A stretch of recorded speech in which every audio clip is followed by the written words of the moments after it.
What's up guys? Today I want to show you how you can make your own Rgd5 style airsoft impact grenade. This grenade is fully 3D printed, uses these little 8-round cap gun rings, and since they all go off at once, it's pretty loud.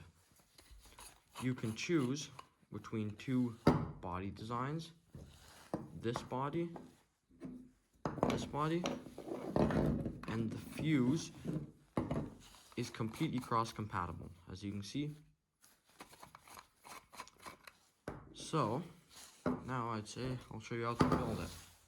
The first 3D printed part you're going to need is the body.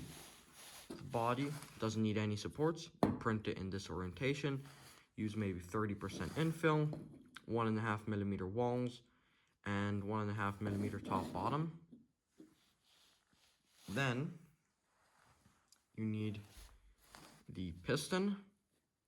This is the piston. You want to print it like this. 100% infill, 1.5mm walls, and make sure that these surfaces are pretty smooth. And these pins up here are all separate. Normally there are holes. I just happened to assemble it and it's not really that easy to get them out. These are 8 3mm pins. They're 10mm long. You can also use a 3mm nail and use that. These 3D printed pins work pretty well too. You just print them lying down, like in this orientation, not like this. And you print 8 of them and stick them in here. You'll also need an M5 by 55mm screw. That screw, you're gonna just screw in here till it bottoms out. It doesn't need to be in there super good. All that is a spring guide for the chopped down VSR10 spring. This is cut down to about 85mm. And this, I believe, is a 2.8 Joule spring. It works pretty well. I've never had problems with the grenade going off. Next is the hardest part to print. This is the fuse. The fuse, you want to print in this orientation. You can see there's a flat surface here and then a flat surface at the thread. The flat surfaces at the thread is so you don't get supports in there. It won't really be easy to take them out. But you print it like this, and you only need supports touching the build plate. So everything in here is support free. What you might have to do is sand this surface down here a bit so the safety can move freely. But this is the only part that needs supports. I print it in 1/10 of a millimeter resolution and 100% infill. And then the last part is the safety. So the safety, the settings don't really matter. It doesn't have to be very strong. You just want to print it like this. And then these are 17mm long pins, 2.8mm diameter. 3mm will also work. You might have to sand the inside a bit. And in here is an M3 by 10mm screw. And this screw, to assemble, don't screw it out. Make sure that the circle is completely, it's not blocked by anything. And afterwards, you're going to screw it in further. What you're going to do to assemble is take the safety and the fuse. And here you might have to do a bit of sanding to make it work. But you put it on and then make sure that those nails can move in here. It's a bit hard to move. There. And then what you're going to do is you're going to get your screwdriver, and as you can see there's a little groove here. That's where that nail is going to go in. Come on.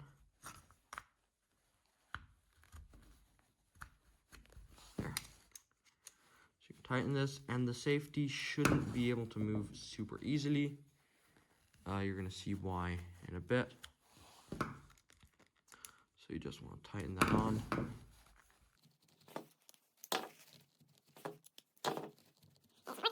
Then you want to make sure that the threads work together.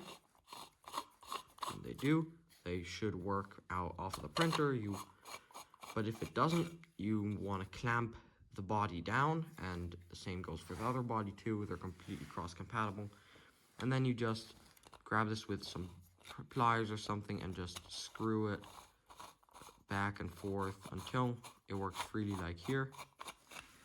What you do next is take your spring, you can put it in, and the second M3x10 screw is going to go in here, and this is to adjust your sensitivity.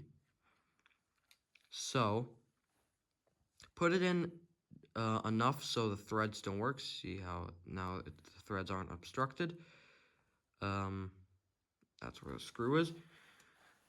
And the tighter the further you put the screw in, the more sensitive it's going to be. And the looser you put the screw in, the more sensitive it's going to be. So let's see if this will work. You just put the piston on, push down through that groove, and turn it into the direction of that screw. And it looks like it might be a bit too sensitive. Yeah, see how it's always going off? Which means I gotta loosen this screw a bit.